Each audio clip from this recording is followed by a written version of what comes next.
18 brasileiros, a maioria indocumentados, foram presos em Massachusetts por tráfico de armas. A ONU realiza encontros sobre mulheres e Brasil lidera um dos painéis de discussão. Brasileira assina a capa de 100 anos da famosa revista New Yorker. Em convenção internacional nos Estados Unidos, empresa brasileira recebe prêmio de melhor pocket game. E governo brasileiro discute tecnologia e transição energética em Nova York.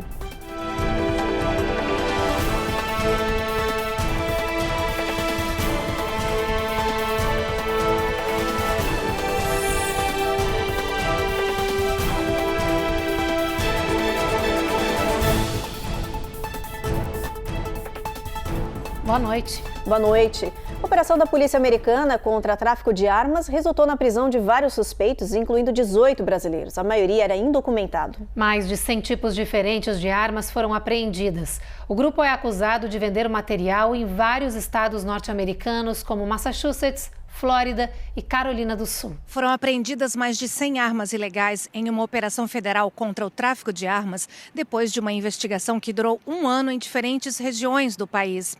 A ação resultou na prisão de várias pessoas, entre elas 18 brasileiros, a maioria sem status legal.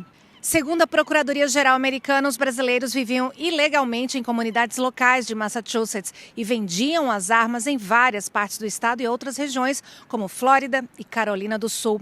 As autoridades americanas informaram que alguns dos armamentos estariam supostamente ligados a atividades de gangues, como a organização criminosa PCC, Primeiro Comando da Capital, uma das maiores do Brasil e da América Latina, e outros grupos criminosos locais.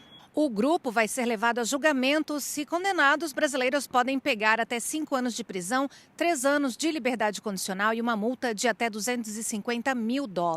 Já os acusados indocumentados, a pena é maior, 15 anos de prisão, 3 anos de liberdade condicional e uma multa de até $250 mil. Depois do cumprimento da sentença, os acusados podem ser deportados. A apreensão de tantos brasileiros, tantas armas, com tantas drogas, ela acontece num momento péssimo em termos políticos, porque infelizmente esses poucos exemplos, maus exemplos, de criminosos que acabam se infiltrando na comunidade imigrante é usado como combustível na retórica anti-imigrante do atual governo federal.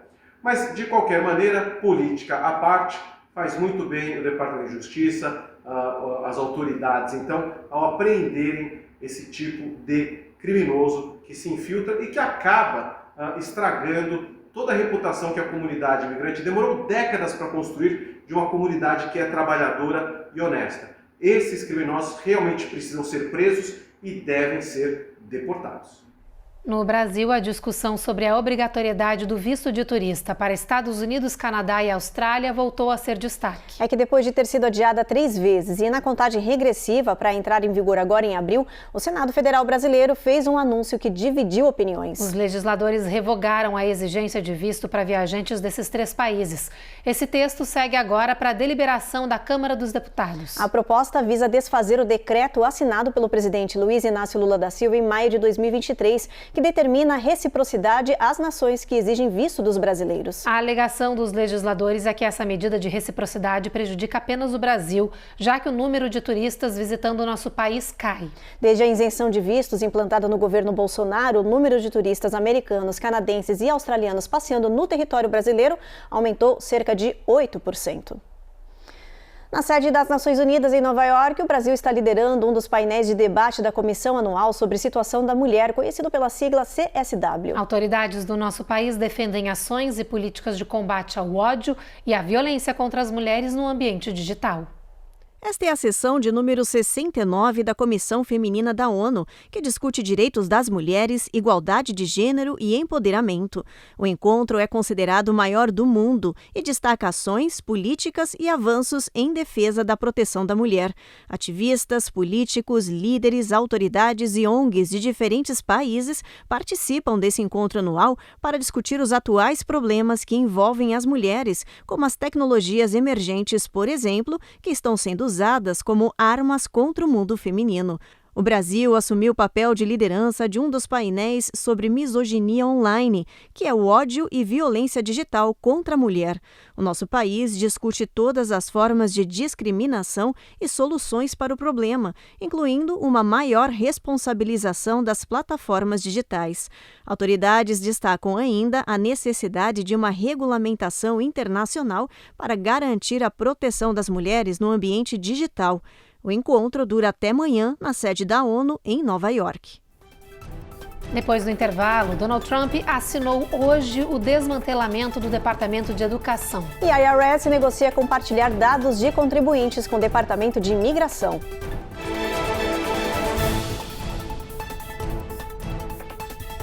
Américas no Ar. Oferecimento Uninter, a melhor faculdade para brasileiros nos Estados Unidos. Acesse uninteraméricas.com e inscreva-se já. Sendwave. Envie dinheiro para o Brasil sem taxas de envio. Aproveite $15 com o código promocional RECOR15 no seu primeiro envio. Oi, gente. Eu sei que tá no intervalo do jornal, mas A gente tem um recadinho. Vamos ficar um pouquinho mais próximo? Se inscreve aqui no nosso canal. dá aquela curtida e ativa o sininho, não esquece, hein? Isso aí.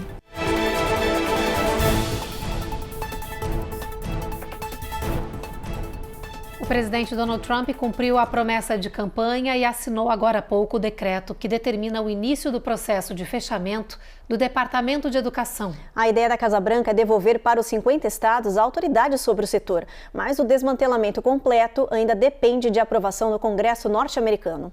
A medida é uma promessa de campanha. Donald Trump quer que o Departamento de Educação Federal seja completamente fechado e os estados tenham de volta total autonomia sobre o setor educacional. O governo destacou que serviços para crianças especiais ou portadoras de deficiência continuarão recebendo benefício federal e indicou que os empréstimos estudantis vão passar a ser administrados pelo Departamento do Tesouro ou pelo Departamento de Comércio, mas vão passar por avaliações. O fechamento formal e completo do departamento requer uma aprovação do Congresso, que ainda não se manifestou quando vai votar o assunto. Uma coalizão de 21 procuradores gerais democratas entrou com uma ação na Justiça para barrar essa medida, alegando ilegalidade e retrocesso de progresso federal. O Departamento de Educação foi criado em 1979 pelo presidente Jimmy Carter e é um dos menores do governo. Representa 4% do orçamento dos Estados Unidos.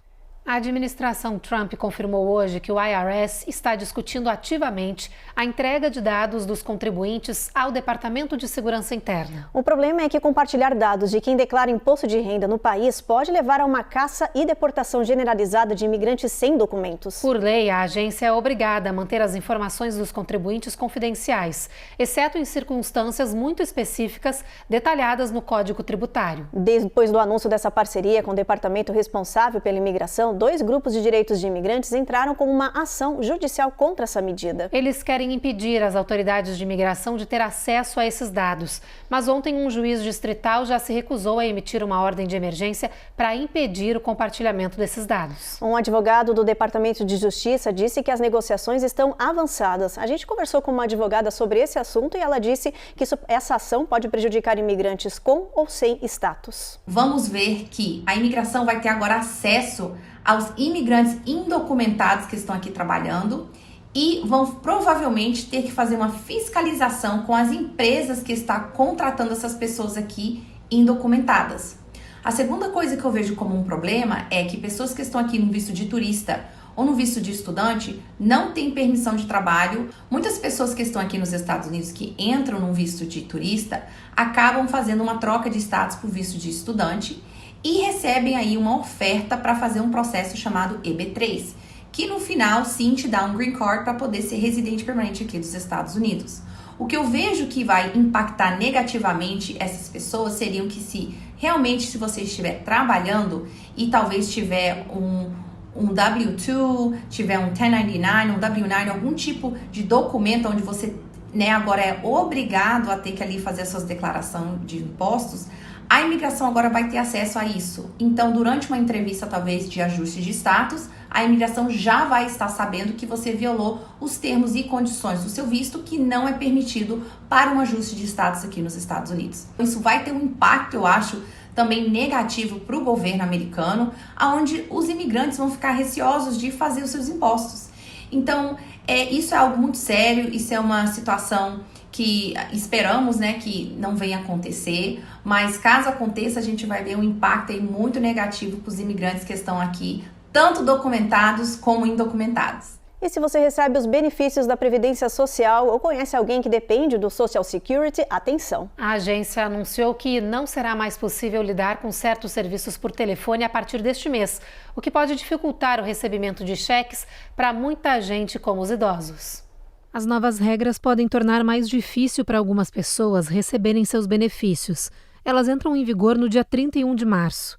Uma das mudanças exige que as pessoas que não conseguem provar a identidade online vão até um escritório presencialmente. Caso contrário, não receberão benefícios. Outra medida proíbe beneficiários de alterar informações de conta bancária por telefone. Presumably they want people with disabilities to now walk in to some Social Security office, although they're... O senador Bernie Sanders diz que as medidas afetam principalmente os idosos que têm dificuldades de sair de casa e que é um ultraje obrigar eles ou pessoas com alguma deficiência a se deslocar. My mom uses the damn landline and that's how she does things. O governador de Minnesota, Tim Walz, critica a manutenção dos serviços apenas online, porque parte da população idosa, como a mãe dele, ainda usa o telefone fixo para fazer esse tipo de serviço. By tackling the waste and fraud in entitlements like Social Security and Medicare, can we actually preserve those programs for the future? Elon Musk, que chefia o Departamento de Eficiência, diz que a intenção é reduzir fraudes. As mudanças ocorrem à medida que o Social Security está fechando escritórios e reduzindo sua força de trabalho em cerca de 12%. O presidente Donald Trump e os legisladores republicanos prometem que não farão cortes na Previdência Social. Mas políticos democratas dizem que essas mudanças são apenas um primeiro passo de um projeto maior. These are not coincidental happenings. There is a design behind this, and it is to try to make these programs die on the vine. No Oriente Médio, Israel amplia a ofensiva na faixa de Gaza e força uma nova fuga de milhares de palestinos. Em resposta às ações militares, o Hamas voltou a disparar foguetes contra Israel. Matias Brotero tem as últimas informações do conflito. O exército israelense voltou a realizar bombardeios e começou uma operação terrestre na faixa de Gaza. Pela primeira vez desde que as operações de Israel foram retomadas na faixa de Gaza, os terroristas do Hamas lançaram foguetes contra território israelense. Um dos projéteis foi interceptado e 2 caíram em áreas abertas. Ninguém ficou ferido. 2 mísseis balísticos foram lançados hoje no Iêmen. Ambos foram interceptados. Os rebeldes Houthis reivindicaram o primeiro míssil disparado na madrugada. O porta-voz dos Houthis disse que o grupo tentou atingir o aeroporto de Tel Aviv. O porta-voz do governo israelense afirmou que os disparos contra civis, tanto pelo Hamas quanto pelos Houthis, ambos apoiados pelo Irã, representam um crime de guerra. Hoje, o israelense Eli Sharabi, sequestrado pelo Hamas, deu um depoimento no Conselho de Segurança da ONU. Ele contou que durante 491 dias foi mantido principalmente nos túneis e que foi acorrentado e espancado. O embaixador israelense na ONU, Danny Danon, disse que o conflito em Gaza não vai terminar até que todos os sequestrados sejam libertados. Hoje, o presidente da França, Emmanuel Macron, comemorou a libertação de um cidadão francês detido no Irã em 2022, acusado de espionagem. Segundo a imprensa internacional, um porta-voz do Ministério das Relações Exteriores da França aconselhou os cidadãos a evitarem viajar para o Irã, dizendo que há um perigo iminente de prisão sem motivo. Diz Kim, Matias Brotero, para o Américas no Ar. No próximo bloco, saiba quem é a brasileira que assina a capa de 100 anos da famosa revista New Yorker. E a empresa brasileira que recebeu o prêmio de melhor pocket game em uma convenção internacional daqui dos Estados Unidos também é tema de reportagem.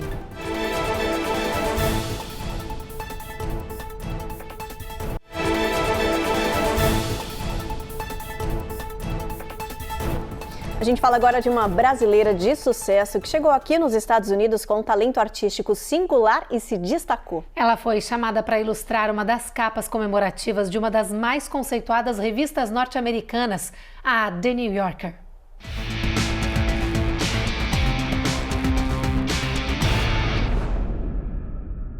A brasileira chegou em Nova York em 2024 e não demorou muito para que ela fosse notada. Camila Rosa foi convidada a ilustrar a capa da revista The New Yorker, que você está vendo agora. Foi a edição comemorativa dos 100 anos da publicação. Camila é conhecida pelo estilo único que reflete ativismo feminino e traços típicos latinos, com narrativas sobre identidade e diversidade. A brasileira também fez trabalhos na chamada Street Art. Ela foi convidada a pintar um projeto nos muros do Brooklyn. Ela também ilustrou capas e páginas internas de livros nacionais e internacionais. Camila já tem vários outros convites aqui nos Estados Unidos, o que significa que a gente ainda vai ouvir falar muito dela. E olha só essa notícia que legal. Um estúdio brasileiro levou um prêmio em um evento paralelo ao GDC, que é o maior encontro mundial de games que está acontecendo em São Francisco, na Califórnia. O jogo brasileiro ganhou como o melhor pocket game do mundo e a seleção foi feita pelo público que testou todos os jogos no evento e votou pelo melhor. Glitches by push and start. Os brasileiros subiram no palco para receber o prêmio de melhor pocket game do mundo. Eles levaram o troféu Audience Choice Award. Pra gente é um super reconhecimento, porque a gente fica muito tempo trabalhando numa ideia ali no jogo. Tem um time todo lá no Brasil fazendo isso. E aí quando você vem para um evento internacional, para um público global, e mostra o jogo e ele ainda é super bem recebido, isso é muito gratificante pra gente. E é um forte indício de que a gente está no caminho certo, né? De que o jogo tem futuro e que tem potencial aí para ser um grande produto. Foi o próprio público do evento quem votou pelo melhor jogo. Eles testaram todos os games que estavam concorrendo e indicaram que o dos brasileiros era mais divertido e animado. O game chama Glitcher e une designer, arte, mecânica e ideias inovadoras. Ele é um jogo de combate, mas ele tem algumas inovações. Então ele tem, por exemplo, uma mecânica onde você hackeia o jogo, você combina algumas gemas, alguns poderes para criar uns combos incríveis e conseguir resolver alguns quebra-cabeças. O reconhecimento internacional abre ainda mais as portas para a criatividade e excelência do trabalho da empresa brasileira, que está participando da GDC, o maior evento de games do mundo que acontece na Califórnia. O troféu coloca os brasileiros em um patamar diferenciado e chama a atenção de futuros investidores e até parcerias internacionais. O Brasil foi destaque de um seminário sobre tecnologia, sustentabilidade e inteligência artificial que aconteceu na Universidade de Colômbia, em Nova York. É que autoridades e especialistas do nosso país comandaram o evento. O Brasil é um dos líderes globais em energia sustentável e por isso serve de exemplo para muitas nações. A Carolina Camargo acompanhou o encontro. O seminário Transição Energética e Inteligência Artificial, Soluções para um Mundo Sustentável, reuniu acadêmicos, políticos, especialistas e nomes do setor privado para debater tecnologia, sustentabilidade e oportunidades de investimento com foco em possíveis parcerias entre o Brasil e os Estados Unidos. Estamos atraindo investidores que estão muito interessados em ouvir tudo o que se está fazendo no Brasil, o potencial do Brasil e como nós podemos cooperar. E o motivo é que os participantes querem aprender com o Brasil, que é um dos líderes globais de energia limpa e sustentável. O nosso país possui 90% de fontes renováveis, como a eólica, a solar e a biomassa. A ideia é mostrar a qualidade do que nós temos de acervo lá no Brasil e o que a gente pode atrair. Essa é a ideia. Não com ufanismo, mas com dados, com informações, com restrições que temos, né, e com as vantagens. Então, a ideia é discutir os pontos de vantagem e desvantagem que temos, né, para nós no Brasil fazermos o dever de casa e podemos atrair investimentos importantes para o Brasil. A crescente preocupação com o aquecimento global e as emissões de gases de efeito estufa no mundo colocaram a sustentabilidade como foco principal das discussões em busca de soluções ambientais seguras. O evento do Consulado Geral do Brasil em Nova York, em parceria com a Fundação Getúlio Vargas da Europa e AmCham Brasil, foi elogiado pelos participantes. Eu considerei uma ideia excepcional trazer para a capital econômica do planeta, que é Nova York, e para um dos centros de conhecimento mais importantes do mundo, que é a Universidade de Colômbia, um debate que tem todas as condições de permitir a consolidação de uma cultura de uso da inteligência artificial para a transição energética no Brasil. E o Brasil pode, de alguma forma, contribuir para o mundo inteiro com energia mais limpa, menos poluente. Então é uma vantagem para todos os lados.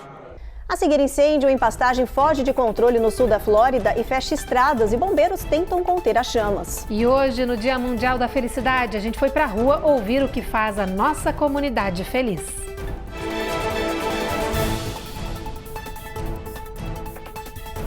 Américas no Ar. Oferecimento Uninter, a melhor faculdade para brasileiros nos Estados Unidos. Acesse uninteraméricas.com e inscreva-se já. Sandwave. Envie dinheiro para o Brasil sem taxas de envio. Aproveite $15 com o código promocional RECOR15 no seu primeiro envio.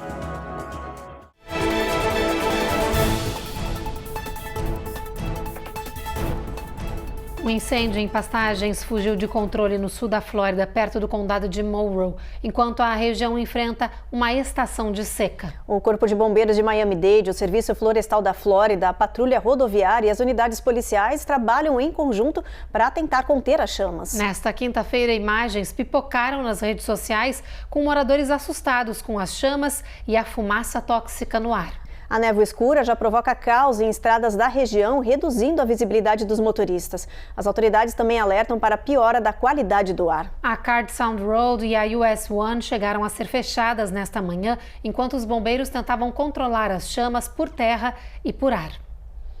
Vamos dar uma olhadinha no nosso mapa, ver como é que vai estar a previsão amanhã do clima. A gente começa por Boston, que tem previsão de chuva ao longo do dia, máxima de 48, mínima de 35. Tempo encoberto em Nova York, sol entre nuvens em Norfolk. Já em Charlotte e Atlanta, a gente tem sol brilhando o dia inteiro. Em Jacksonville e Tampa, mesmo cenário, a gente tem sol forte. Miami, a máxima é de 71 graus. Em Orleans, tempo encoberto, mínima de 50. Houston, sol brilhando forte, máxima de 75. Em San Antônio, bastante sol também, máxima chega a bater 82 graus Fahrenheit. Em El Paso, máxima fica em 78 e mínima 46. Em Albuquerque, continua esse dia ensolarado, mínima batendo 40 graus. Em Phoenix, situação bastante parecida, inclusive bastante sol da faixa de Los Angeles, gente. Mas começa a aparecer um pouco de nuvens, subindo um pouquinho ali no estado, chegando em São Francisco com mínima de 51 na previsão. Nos Estados Unidos já entrou em vigor um novo assistente médico hospitalar que está surpreendendo muita gente no país, o Avatar Enfermeiro. São programas de inteligência artificial que estão sendo usados para fazer pré-consultas e pré-operatórios e levantando dúvidas sobre a eficiência do serviço. A reportagem é da Carla Marinho. Hi, Sarah. I'm Rachel, your AI Care Manager. Cenas assim já são realidade em vários hospitais americanos. São esses avatares com inteligência artificial que fazem pré-atendimento e até pré-operatório. A novidade surpreendeu muita gente, mas para especialistas já era mais do que esperada.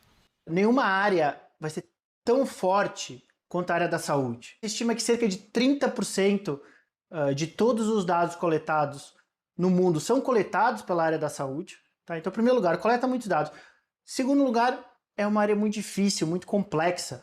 É uma área perfeita para ser transformada por esses algoritmos que conseguem aprender a tomar decisões inteligentes a partir dos dados. E é bom se preparar, porque isso é apenas a primeira parte da revolução prometida pela inteligência artificial, principalmente no setor de saúde. A ideia é que tudo se torne cada vez mais robotizado e automatizado.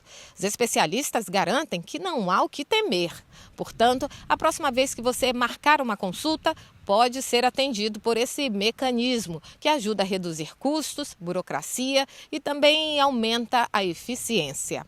A segunda fase, que já está começando, é a diminuição das burocracias. E vem a terceira fase das aplicações de inteligência artificial em saúde, que vai ser a mais importante de todas, né, que vai ser o uso desses algoritmos para melhorar decisões clínicas. Administradores hospitalares defendem que a inteligência artificial pode ser a solução para a escassez de profissionais de saúde no país. Mas a grande dúvida é se a IA representa uma revolução tecnológica ou uma ameaça. Até o momento, aqui nos Estados Unidos, por estarmos muito acostumados na utilização de tecnologia, robôs, as inteligências artificiais têm sido vistas mais como material de apoio do que uma ameaça real à nossa profissão. A brasileira Janaína Rocha, que trabalha como enfermeira nos Estados Unidos há 4 anos, acredita que a experiência profissional e o olhar humano não podem ser reproduzidos pela máquina. Até porque ainda existe uma escassez muito grande de enfermeiros aqui, então a tecnologia e a inteligência artificial vêm realmente para somar no nosso trabalho. É claro, toda inteligência artificial e toda tecnologia deve ser utilizado com cautela e é assim que nós fazemos aqui nos hospitais. Hoje é o Dia Internacional da Felicidade e, em menção a essa data, a ONU liberou o ranking atualizado das nações onde os moradores se sentem mais felizes. E olha, Estados Unidos e Brasil estão longe do top 10, como nos mostra agora a repórter Cone Rocha. A nação que lidera o ranking pela 8ª vez consecutiva é a Finlândia. E os países nórdicos dominam as primeiras posições, com Dinamarca, Islândia e Suécia logo atrás. Somente um país das Américas ficou entre os 10 melhores colocados da lista. É a Costa Rica, que fica na América Central e é conhecida pelas belezas naturais e estilo de vida calmo e saudável. Para realizar esse ranking da felicidade, a ONU fez uma pesquisa em parceria com o Instituto Gallup e a Universidade de Oxford. Foram analisados fatores como PIB per capita, expectativa de vida saudável, apoio social, liberdade individual, generosidade e percepção de corrupção. Elementos que, segundo especialistas, são fundamentais para entender como as populações se sentem em seus países. E analisando esses quesitos, o Brasil ficou mal posicionado, no lugar de número 36. Mesmo assim, em relação ao último levantamento, o nosso país subiu 8 posições no ranking mundial. Por outro lado, os Estados Unidos enfrentam um momento sombrio, registrando a pior classificação desde o início das medições em 2012, ficando na 24ª posição. Isso pode estar associado a questões como bem-estar, já que o país enfrenta crescentes desafios sociais, políticos e econômicos. Mas uma coisa é fato. Para os brasileiros, a felicidade vai muito além da localização. Apesar dos desafios atuais no Brasil e no território norte-americano, para muita gente ser feliz é possível com pouco e em qualquer lugar. O que me faz feliz é passar tempo de qualidade com as pessoas que eu amo.